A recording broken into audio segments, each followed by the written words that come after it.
The broadcast is now starting. All attendees are in listen-only mode.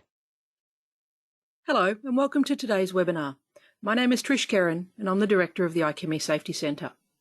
So today we're going to be talking about process safety leadership, but in a little bit of a different way, how to have some fun perhaps. So let's kick off with this. I'll ask you if you have any questions, please put them into the questions box on your screen and I will address those questions at the end of the webinar. Okay, so when we talk about process safety in the IChemE Safety Centre or major hazards, we often talk about leadership being at the core centre of everything that we need to be dealing with. And that's leadership across a range of different activities that occur in our organisations, like knowledge and competence, engineering and design, systems and procedures, assurance, human factors and culture. But is leadership really important? Well, to try and understand that, I actually took a look at a survey that was in fact released today. It's a survey by Sphera. They do it every year on the state of process safety and operational risk management. And in that survey, the results actually indicate that, yes, leadership is actually pretty important. When people were asked what were the factors that most impacted on safety performance, and they could choose more than one, 51% said organisational culture, but 50% said senior leadership and 40% said human factors. Now, it's interesting because all of these things are actually very people-centred and people-related. And I would argue that leadership has a significant impact on organisational culture. So I think they're very, very closely linked in that way. Leadership can also have quite a significant impact on human factors as well. And there's certainly some webinars where we have done, we've talked about human factors, and you can find those on our YouTube channel if you wanted to take a look at them. But also, what are the challenges to delivering effective process safety? And interestingly, again, we see culture up the top, 51%, but 42% said leadership in this one. And then 39% said it was about training and competence. So again, I think what we're seeing, and this is a survey that's done annually, and there is a lot of contributions that come in from all over the world to this survey, very, very clearly, leadership is important. So what are we going to do about it? How do we actually deal with that leadership aspect?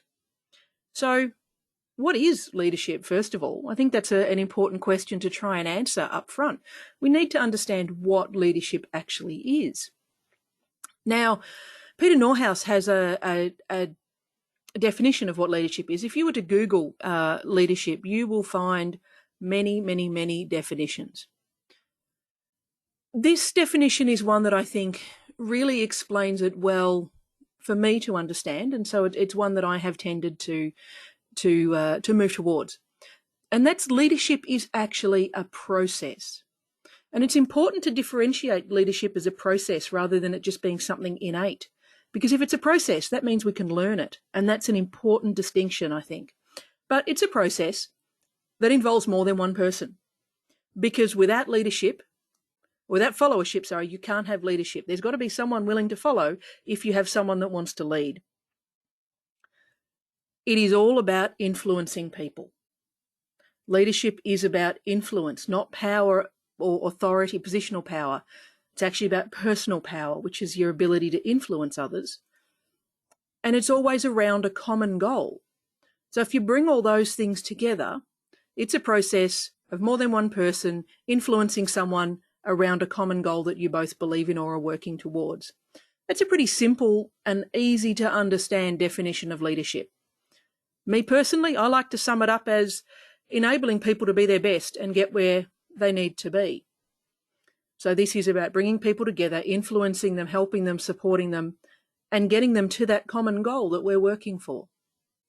So if we think about that as leadership, what does it mean practically? And this led me to reflect on what I thought my lessons were for leadership were. So I'm going to take you through what I think they are. And some of them are about how we act, and some of them are about how we feel about things. So I think, first of all, to be a leader, we need to be inspirational. We need to be able to create a vision that people want to follow. So that means we actually have to have vision, and then we have to be able to inspire people to that vision. But if we want to do that, we actually have to be trustworthy, because why would they be inspired with our vision and want to follow if they didn't trust us? I think it's important to serve others, and this is a little bit different to the theory of servant leadership, but it is slightly aligned in that leadership to a certain extent is an act of service. It's about the common goal. It's not about the leader. It's about the common goal and how you help the team to get there. We need to be empathetic in what we do. We need to understand what other people are dealing with so that we can help work with them to get where they need to be. And I think it's important for a leader to also be humble.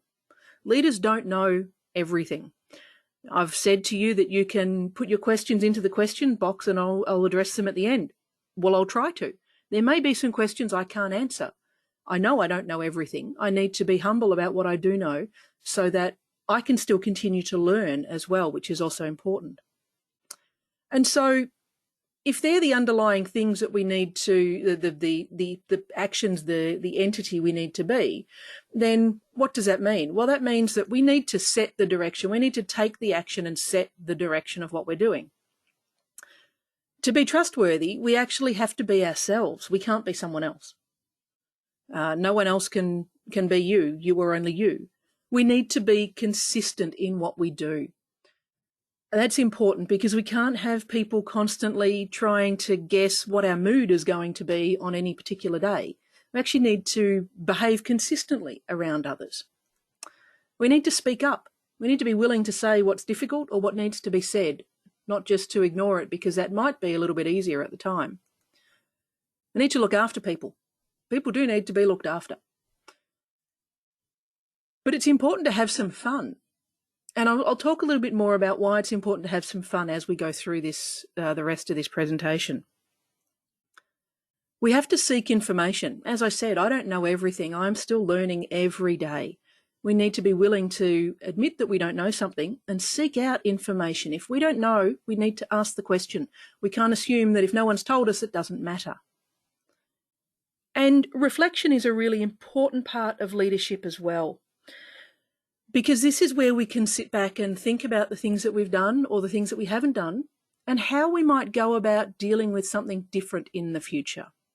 This is where we get to learn through reflection. So reflection is incredibly important and often something that is neglected because we're too busy doing and being. We don't take time to just think and reflect about what's going on. So if I think about all these things together, and I think in particular about having fun, that leads me to think about how is it that we can better communicate about leadership? What do we need to do to engage people in the leadership journey and bring them along the path with us? And so for that reason, I have decided to look at Dr. Seuss, because one of the things about humans learning is we spend our time growing up as children reading fairy tales and storybooks and things like Dr. Seuss. And the reason we do that, the reason our parents do that with us is because this children's literature is full of life lessons. But as we grow older, we sometimes forget them. We forget some of those life lessons. And so it can be quite useful to sometimes just remind ourselves of of some of those life lessons so we can continue to practice them as we go on through our lives. And so I'm going to go through a series of different Dr. Seuss quotes that will actually take you through this table of what we need to be doing, what the lessons for leadership are, because I think it's incredibly important to reflect back. And part of this is also a little bit about that being humble, that I'm willing to go back and read children's literature to learn and relearn some of the life lessons perhaps. I think it's an important thing to do, but it's also great fun. Before I go into that, though, I do just want to make a note that I'm not saying that safety and process safety is not serious business. It is. It is absolutely serious. People's lives depend on the work we do or don't do in safety.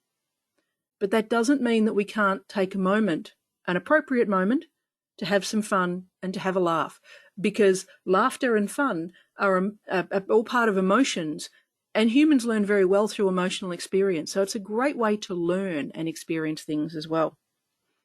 So if we want to talk about setting direction, so this comes down to this idea of we need to be inspirational, we need to have vision. As Dr. Zeus said, you have brains in your head, you have feet in your shoes, you can steer yourself any direction you choose. He also said it's opener there in the wide open air. And this is important because we need to be able to very clearly state to people what our direction is, what our vision is, where we want to take people.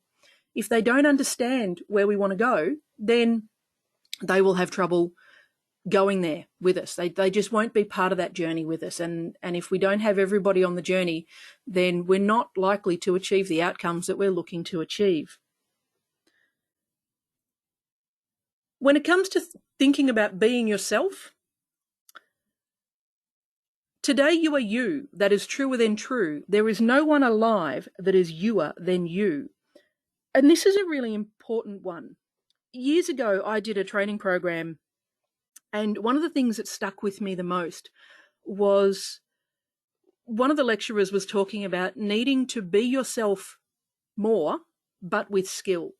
So it's not about amplifying all of your worst traits and being yourself more if you're angry at something.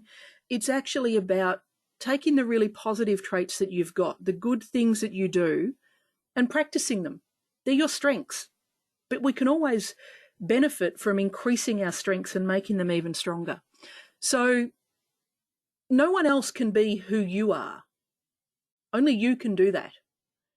So you don't need to try and be anybody else either. They're already taken. Focus on being you, but be the best you that you can actually be. And people will be attracted to that. They'll be attracted to that genuineness of being yourself. And they'll want to follow someone that they can see is themselves in what they do. Being trustworthy is also about being consistent. And this is where I meant what I said and I said what I meant. An elephant's faithful, 100%. Being trustworthy is really important. If you want people to do what you ask them to do, they need to feel that they can trust that their best interests are also at heart. And it's important to think about the idea that there are actually 4 elements of trust. First is sincerity. So does what you say match what you do? Competence. Are you capable of doing what you claim? Reliability. How well have you delivered in the past? And involvement. Are you interested in my needs? And if one of these is missing, if any one of these is missing in a relationship between 2 people, you'll find that there is an erosion of trust or a lack of trust in there. And it's important because trust is actually conditional. It's conditional on things like competence. So you can trust someone completely to do one particular thing, but you wouldn't trust them to do something else. So I don't trust my partner to fly me in a plane, but I do trust them to drive me in a car. It all comes down to competence. It's not about me not trusting. It's actually about making sure they're capable of what they're about to do. And that trust is an incredibly important thing in the workplace and often something that we don't focus on, we don't think about. Many, many years ago, I was having trouble working with a particular person, and I couldn't figure it out at first until I was talking to someone and we started to talk through the elements of trust. And it actually just came down to I didn't find that person very reliable. So, you know, what they said, they were sincere, they were competent, they were involved, but they actually just weren't reliable. And that eroded the trust for me, and we needed to work on that together so that I could then start to see that they could be reliable in my eyes as well. Speaking up. Now, speaking up is a really interesting part. They say as leaders, what we walk past, you are condoning. So if you see something wrong and you don't say anything, you have just condoned that behaviour. And so it's really important to think about it from that perspective. So open your mouth, lad, for every voice counts. We all have a perspective. And when it comes to safety, we all need to be willing to share our perspective with others, to stand up and say, I don't think that's right, or we need to do something different. I'm uncomfortable with this. Maybe it even just could be, I'm not quite sure about how that happens. Could you explain that to me? It's interesting. Often a lot of people say, I don't like speaking up because it always sounds like an accusation. Well, it depends on how you frame the speaking up. If you actually speak up in a way to just ask someone to explain to you something because you don't understand it, it might give them an opportunity to understand themselves that it might not be the best thing to do. So if you see someone doing something that appears to be unsafe, just talk to them about the task. And can you just take me through how you're doing that? Because I'm not quite understanding it. As they start to explain it to you, they might actually then realise themselves why it's perhaps not the best thing to be doing. So there are ways to speak up without it being confrontational and without it being aggressive. And that's an important thing to keep in mind. It doesn't have to be about a confrontation to speak up. But speaking up is also about being willing to say when things are going well as speaking up for your team. And this is an important part from that serving others aspect of it as well. You need to look after your team. You need to speak up for them. You need to make sure that they understand that you also care about them, because that always goes to the trust in the team. So that leads us on very nicely to looking after people. And it's important to remember. So be sure when you step with care and great tact, and remember that life's a great balancing act. Life is definitely a very big balancing act. And one of the things that we sometimes forget is that everything that goes on in our lives, we know all about typically because we're deeply involved in it. We don't know what's going on in someone else's life. We don't know what their reality is at the moment. So particularly at this time where we see there's a lot of disruption happening around the world, what's going on for people? And perhaps we need to be looking at showing a little bit more compassion and a little bit less judgment on others, because we don't know what's actually going on for them at the time. And I think that's a really important thing to try and remember. Be not so fast to judge. Have some compassion first. It's a really important aspect of trying to seek to understand what other people are going through, because it might explain a lot about their behaviour or their actions. And it's easier to address things at the root cause rather than just address the symptoms of a problem if there is an issue there. In Horton Hears a Who, he also goes on to say, a person's a person no matter how small. So no matter who you are, no matter where you are, everybody still needs to be looked after. We still need to focus on making sure that everybody is accounted for in the work that we do. I saw something on LinkedIn earlier today, and it was that classic, treat the janitor as you'd treat the CEO. And I'd actually like to reverse that and say, treat the CEO as you'd treat the janitor. And I think that's probably a little bit more accurate for what that sentiment is trying to express. It's actually about treating people as people and respecting them no matter what position they're in, no matter where they are, because a person's a person, no matter how small. And I do particularly like Yertle's take on this from Yertle the Turtle. I know up on top you are seeing great sights, but down at the bottom, we too should have rights. And this is important to remember, that no matter where you are in the organisation, there'll probably be people above you and there'll probably be people below you in the organisational structure. But no matter where anybody else is, they actually have certain rights, and that is to be respected and to be treated appropriately and to be looked after. And so we sometimes need to just remind ourselves that it doesn't matter what level of the organisation you're in, we need to make sure that everybody feels that level of respect. And lastly, from the looking after people part, if we go back to the story of the Sneetches, I'm quite happy to say that the Sneetches really got quite smart on that day. The day they decided that Sneetches are Sneetches and no kind of Sneetch is the best on the beaches. And this is, I think, important when we think about the idea of racism or sexism or any other sort of phobia that occurs, we need to make sure that we recognise that with a little bit of compassion and some respect, people are people. It doesn't matter where they are, who they are, what their background is. We actually need to understand that everybody is equal in that space. And I think that's really important for a leader in particular to understand, because they're the ones that set the tone. They set the tone on the culture. And you remember right back at the start, I shared that graphic about some of the important issues and barriers in terms of safety improvement. And culture was right up there with leadership. And so the culture we set as a leader has a direct impact on what's going on in the safety of our organisations. I said I was going to talk about having fun. Well, I hope you've been having fun with my Dr. Zeus stories anyway. But if you never did, you should. These things are fun, and fun is good. And this is an interesting one, that in times of great stress, it can actually be really hard to see your way through. In the darkest times, it can be very difficult to see the light at the end. There was a facility I once worked at, and it was a very stressful role. It was a very stressful facility. The things that were going on, a lot of challenges were occurring. And we figured out one day that we had to figure out how to have fun, because it's fun to have fun, but you need to know how. And one of the ways that we did that was we instituted in our little work group what we call dress-up days.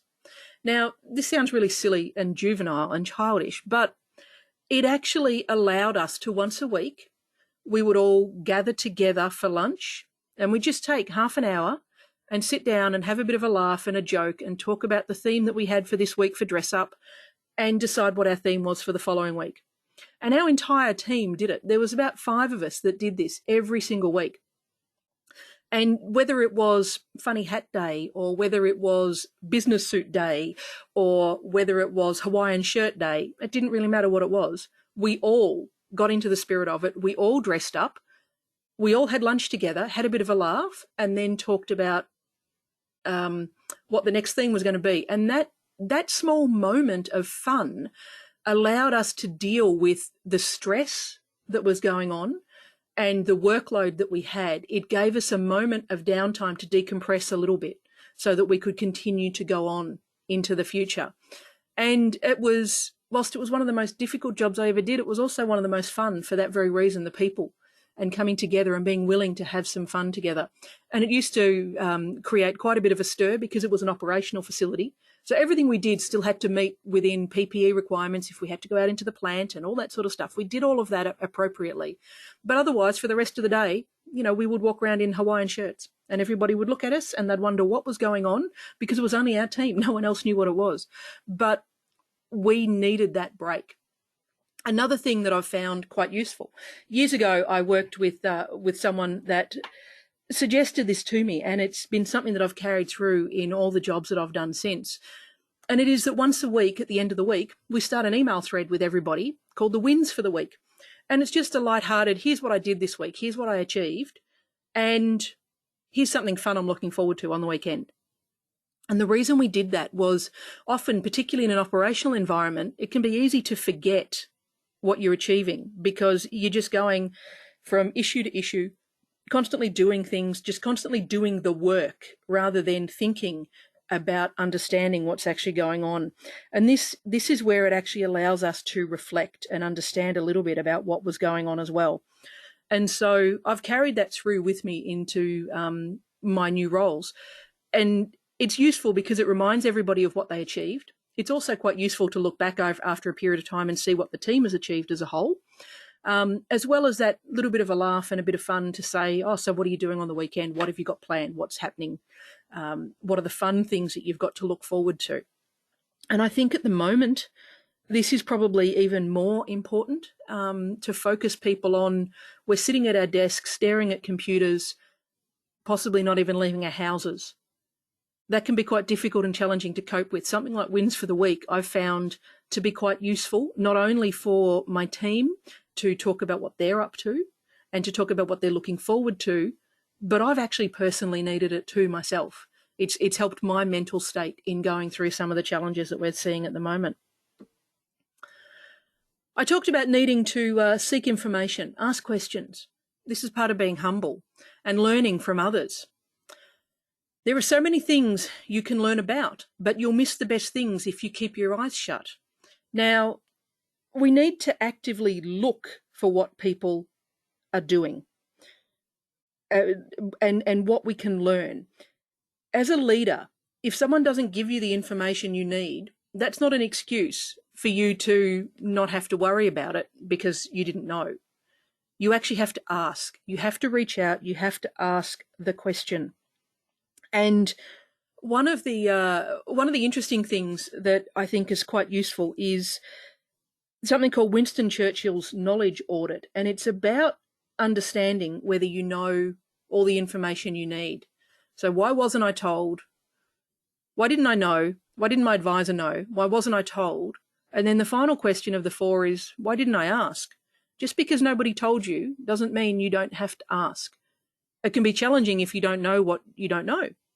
So you have to always be on the lookout for understanding what's going on in your organisation and what you should be seeking out information on. Leaders do not have all the answers, and they need to sometimes be willing to admit that they don't know what the answer is, but hopefully they can then find that answer. It's more important to know how to find the answer sometimes than to have the answer instantly. I talked about reflection, and this is also about taking that chance to sit down and think about what went well. So a little bit like the idea of the wins for the week, but it's also about understanding what went wrong, what you could do better, what you could improve the next time. The more that you read, the more things you will know. The more that you learn, the more places you'll go. So everything we accumulate over our lives contributes to what we're doing, and we constantly create different knowledge, different learning in our minds. We keep working through all of that and gather all of that information together. And I think that's a really important part of reflection, because you never can tell what goes on down below. This pool might be bigger than you or I know.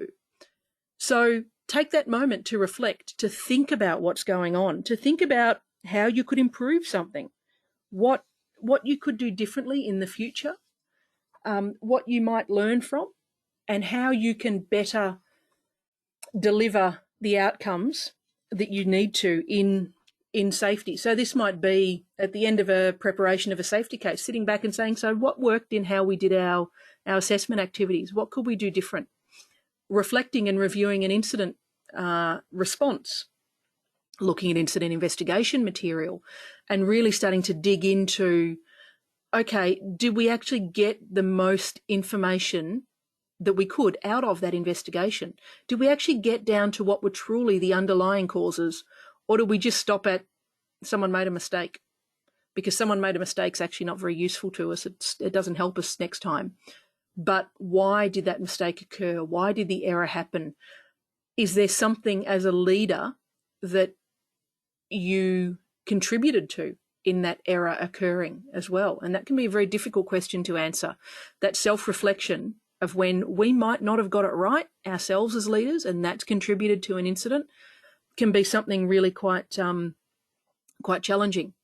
From my perspective in my career, I have been involved in 2 process safety related incidents, and they were both when I was much younger and a very inexperienced and eager engineer. And fortunately, nobody was seriously hurt or killed in either of these 2 incidents. But at the time, I didn't realise they were process safety incidents. I have realised that after reflecting on my history, reflecting on what I've learnt in my career, what I learnt at the time. Certainly I learnt not to make certain mistakes again. I made mistakes in both of those instances.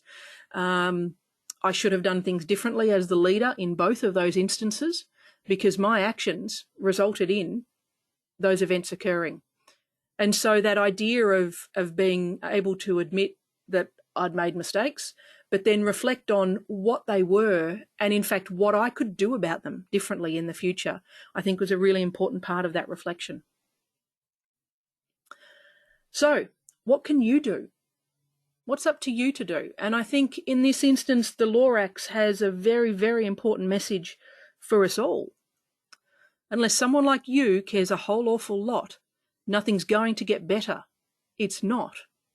So thinking about your role, your position in whatever industry or business or facility you're in, you might not be in a positional leadership role. You might not be called a team leader or a manager or a director or whatever it is. But every one of us, no matter what our position is, has the ability to be a leader when it comes to safety. What we do, the actions we take, have an impact on the safety of the people around us and of ourselves. So what can you do differently to what you're doing now? What can you take from a process safety perspective and think, okay, I'm going to go and look at this problem a little bit differently now. I might go and reflect on this issue, or I will go and think about how I can more effectively speak up and intervene in a particular issue. What I can do to show people that I'm interested in looking after them and making sure they're safe. How can I demonstrate to people that I am trustworthy and that I want to build their trust as well? Because two people trusting each other is far better than just one person trusting someone or neither people trusting anybody. So, think about what you can actually do differently here and take that lesson from the law racks. Now, I'm going to finish off with one last little bit of fun, and this is something that I wrote literally just to have a little bit of fun and interest in thinking about leadership and thinking about safety. And I'm going to finish off with a rhyming poem that I actually wrote. So I invite you to enjoy this safety thing. Do you like this safety thing? Or are you not sure what to bring? Let's talk about your leadership. On what do you have a grip? It's all important to be yourself, and consistency is just top shelf. Of information you must seek, learn from others' sticky beak. You must decide which way to go. Sometimes you'll host a speaking show. Always make time for your reflecting, and remember, people need protecting. Your workload may be big to run, but never forget to have some fun. Do you like this safety thing? I do. I have so much to bring. So thank you very much for, I think, humouring me by allowing me to talk about leadership in a very different way and to share some of my favourite Dr. Seuss quotes and learnings around what we can do differently and some of the things that shape my thinking or my actions. I'd certainly welcome any questions that anybody has. So please feel free to type them into the chat box and I will do my best to answer them. Though I have said that I don't know everything, so I may not be able to answer some of your questions, but please let me know. And also you can follow our social media channels. So the recording of this webinar will be up on our YouTube channel in the next day or so, so you can share it out with others to take a look at. And I do also suggest that you take a quick look at that Sphera report. The website link was on that slide that you'll be able to see in the video. It's quite an interesting read about what things are going on at the moment. So I have a message in here from someone I found that useful. Thanks again. You're very welcome. I'm glad you found it useful. I hope it can help just focus your thinking a little bit on doing things a bit differently. Because if we keep doing the same thing and expect a different outcome, we're not going to get that. We need to sometimes challenge ourselves to think a little bit differently and to focus on other things. Someone else said, thank you, Trish. It was enjoyable listening to you. Thank you very much. I'm glad you enjoyed it. Wonderful webinar for the process safety leadership with example books of Dr. Seuss. Thank you. There is actually a book called Seussisms, which is full of life lessons, which is an interesting one as well. So it's just a combination of many Dr. Seuss quotes, which is an interesting little book. And I've written some other poetry as well that goes with that last little poem. Someone has said, a creative take on leadership. Thanks, Trish. What a great presentation. Thank you, Trish. It's the small things that can have the biggest impact. Very easy, fundamental aspects all leaders need to keep in mind. Yes, that is certainly very true. The idea that we need to focus on some of these small things. It was once described to me as 100 small things deliberately but with intent every day. So think about each individual thing you do. And sometimes it is just those little tiny small things that you step out and do a little bit differently each day. But if you keep doing them deliberately and with intent, people eventually start to see them. They start to notice and they start to react and respond to them. Because one of the other key lessons I learned about leadership very early in my career is when you are the leader, your team reflects you. So if you see poor behaviour in your team, go and take a long, hard look in the mirror. They are reflecting you. And I was actually encouraged by a leadership coach at one point to do a little bit of an experiment on that and to see if my mood changed the mood of others that were in my team. And it was quite shocking to me to realise that how I behaved, how I reacted, had the ability to change others because I was their leader. So if I appeared in the room in a very bad mood, grumpy, aggressive, they were grumpy and aggressive back to me. If I went in happy, cheery, willing to talk, open, being welcoming to a conversation, then they reciprocated that as well. So it's another angle of reflection, a little bit different way to think about it. People reflect you as their leader, and you need to make sure that what they're reflecting is what you want. Someone said Dr. Zeus rocks. Thanks, Trish. Yes, he does rock. He is pretty cool. Great presentation. Great to mix things up with some out of left field ways to invoke a safety lesson. Yes, I do like to challenge the status quo a little bit because that's how we will make the next step to get the changes that we need to see. Someone said, thanks for bringing some lightheartedness to this subject matter. Thanks, Trish. Lots of parallels to parenting too. Well, I don't have children, but I'm sure there are. I do have nieces and nephews. Lots of key takeaway points for my process safety leadership, but also the leadership I show my two little ones to help build them to be strong individuals. Yes, I think there is, as I said, children's lessons are very, very important, and we can actually grab a lot from them. One of my managers had a saying, what interests my boss fascinates me. If the leaders walk the talk and not only talk the talk with respect to effective process safety management, then the workforce will follow. I wholly agree with you there. And I have even used that saying of, what interests my boss fascinates me before as well. I think it really is a truism of how the workplace behaves and how its culture evolves. And so if you do have that positive culture led from the top, you can really achieve great things in the culture change of an organisation. Really liked your take on the lessons for leadership: serve others and be humble. It's a perspective you don't always see, at least not from what people typically link leadership with. But like the others have said, it's the little things that allow you to be a more rounded leader. Yeah, we often, when we think about leadership, we don't necessarily think about the people that have displayed humility or displayed service to others. And it's interesting. Occasionally I get asked, who do I think are good leaders? And one of the ones that I reflect on was years ago, a leader who he ended up being one of the chief executives of a very large company in Australia. And early on in his career, he was told that he'd never really get to the top because he was just too nice a person. He just cared about people too much and was too nice. And he ended up being the chief executive of one of Australia's largest companies. He was humble. And I felt I could trust him, even though I was several layers down the organisation from him. But I'd met him a couple of times and we'd had conversations, and he did have that humility. He had that service. He had that understanding that people matter. And it's always struck with me that I've always admired his leadership in that. Someone said, great presentation, thanks. I wonder if you have any advice for maintaining that trust by delivering results when you have a high workload, so items might get missed. Okay, that's a really good question. So part of that is around how you commit to doing something. And it's important to remember that if you are going to, if someone's going to ask you to do something, Or if you're going to ask someone else to do something, I'll put it this way. You ask someone to do a particular task.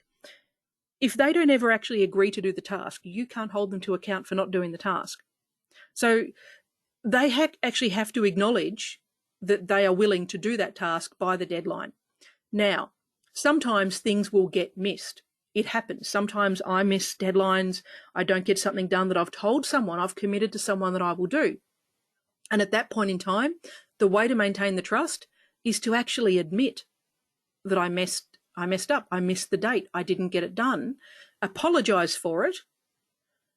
Go and do whatever it was, and give a commitment that I will strive to be better at getting things done in the future.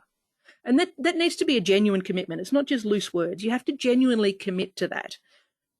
It doesn't mean I'll be perfect every time. It doesn't mean I'll get it done every time, because I'm not perfect. None of us are. But I will genuinely commit to trying, and I will work hard at trying. So, high workload, some things do get missed. It's not about hiding it. It's about owning it and admitting it and moving on from it. But if you try and pretend it didn't happen or hide it, that will just create enormous distrust, and that will get a narrative going in other people's minds that says, I knew I couldn't trust her. She never does what she says. And you don't want that to happen.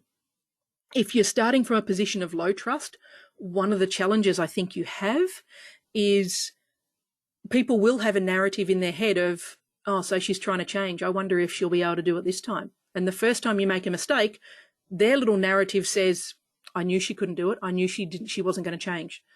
Building trust is a long-term project. You have to continue to work at it constantly. Do I think diversity in leadership is important? Absolutely, I do. For a couple of different reasons. But I think one of the main ones is there's that saying, if you can't be what you don't see. So if people don't see diversity, and if they don't see people like them, people like me in roles, then they don't necessarily think that they can get there themselves. And so partly for the next generation coming through, I think diversity is incredibly important. People need to see people like themselves in roles of leadership. But also, diversity, it's important to remember that it's not just gender or ethnicity or whatever in terms of diversity. It's also diversity of thought. Diversity of thought means that you get better decision making because you think about things a little bit differently and you have different inputs into how decisions are made and what the information is that feeds into them. So I think diversity is an absolutely critical part of leadership. We can't just continue with the idea of, all leaders have to fit a certain mold and be exactly that. Everybody needs to be different. Remember, I said you need to be yourself more with skill. It's an important element to remember. Hi, Trish. Great presentation. Thank you. I have one question to you. Sometimes the leaders believe they should not get too close to their team members as they might be risking losing respect. What's your take on that? Okay.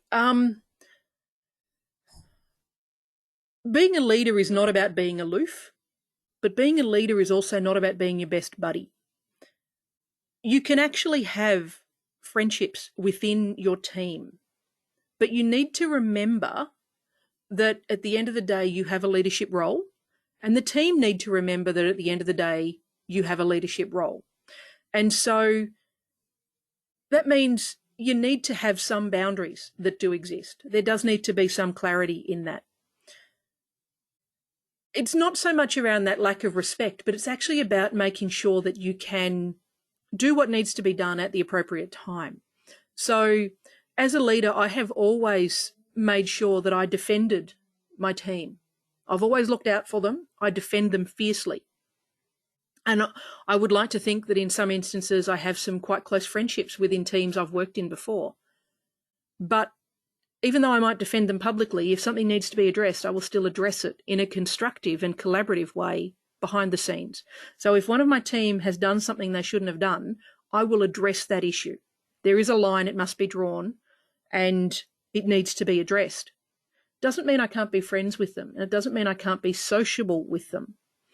So it's really about making sure that your behaviour is acceptable and that you are willing to say what needs to be said when it needs to be said. It is about that speaking up part. You have to be willing to speak up when you need to. I often experience that people have strong misbeliefs or beliefs about safety and risk, either way too conservative or just the opposite, that are not always based on facts. Do you experience this as well, and how do you approach this? I think in that instance, it's best to try and have that conversation around, tell me about what you're thinking. What's your thought on how you got to this position? Why do you think that X is the answer? Get them to talk through it and challenge their thinking with questions. Don't give them the answer necessarily, because they won't actually hear that answer. They need you to challenge their thinking with questions, so that you can then actually start to break it apart, and they may come to the realization themselves that what they're thinking or what their decision is might not be the best approach. And that typically tends to be the approach that I have taken. Someone said, not being judgmental ought to be a leadership trait, and as a leader, I always empower people to express their vulnerability. Yes, I agree. I think I put that within that bucket of looking after people, and also making sure that you are humble in what you do. And I think that comes through as, that showing compassion, a little more compassion, a little less judgment, I think is a really important aspect of that. I agree with you. I asked you the question on diversity. Your point on diversity of thought is exactly what I was thinking of. Unfortunately, not present in many organisations I have worked in. It's a journey, I guess. In my current organisation, some of the behaviours of the leadership team mean I don't feel I want to be in the leadership position. If everybody feels like that, nothing will change. Reference one of your Lorax quotes. Look, that's a really good point. One of the challenges that we can often see, and it's easy for us to do and slip into it, it becomes comfortable in an organisation if everybody's just like you. Life's easier when you're not being challenged. I have had instances where I have had people in my teams in the past, in previous jobs, that I have found to be challenging individuals for me. And it took me a little while to really understand what that meant. And, there was every time I'd get a communication or a phone call or I'd talk to someone, it's like, oh, I really don't want to do this. But they were challenging me to be better at what I was doing as well. My life would have been a lot easier if I didn't have to manage some of them. But that would not have been respectful to them, and it would not have got us the best outcomes, because I then started to recognise everybody has positive traits they can contribute. And at the end of the day, sometimes leadership is not easy and it's not comfortable. But we need to decide if we want to actually go there. Because as the Lorax says, unless someone like you cares a whole awful lot, nothing's going to get better. It's not. We really need to go back to that of, yes, it's hard, but sometimes we need to stand up and say, well, I'm going to take a stand. I'm going to do this. I'm going to really focus on trying to be that change that needs to happen. Now, there are some instances where that just is not going to work, and I'm a realist in that. I have seen organisations where nobody wants to change because they don't see that there's a problem, because everybody's like them and it's just normal, and it's an aggressive workplace or a toxic workplace in its behaviour, and people feed off that. And sometimes one person can't change that. We can try, we can strive to do it, we can do everything we can, but at the end of the day, if the senior leadership don't want to know that that's a problem and don't want to deal with it being a problem, then actually you're probably not going to be able to fix it as an individual. Maybe it's better to find a place where you can contribute. And I think that's a really important part. So I'm not suggesting people give up and go away. I'm suggesting give it a red hot go to start with and really try and focus and, have that passion to try and change what needs to be changed. See if you can. But also recognise that at the end of the day, your mental health and your well-being actually need to be above what else is going on too. So this is not about just sticking out everything no matter how bad it gets. It's actually about making sure that you look after yourself as well as looking after others. Okay, well, there's no more questions coming in now, so thank you very much for your attention. We got lots of questions there, so I appreciate the feedback, I appreciate the questions. I do hope you did find this useful. It was a very different way to talk about leadership, and it is one of those challenges that sometimes you get a little bit nervous presenting something like this. It can go one of two ways. Either people have embraced it as you have, or it could be, what is she talking about? I'm not a child. Stop talking to me about Dr. Zeus. So thank you for being willing to embrace my whimsy. I think it's important to do that. I think it's really important to take that moment to reflect and to have a little bit of fun. So I wish you all a very good day, no matter where you are, and please stay safe. Thank you and goodbye.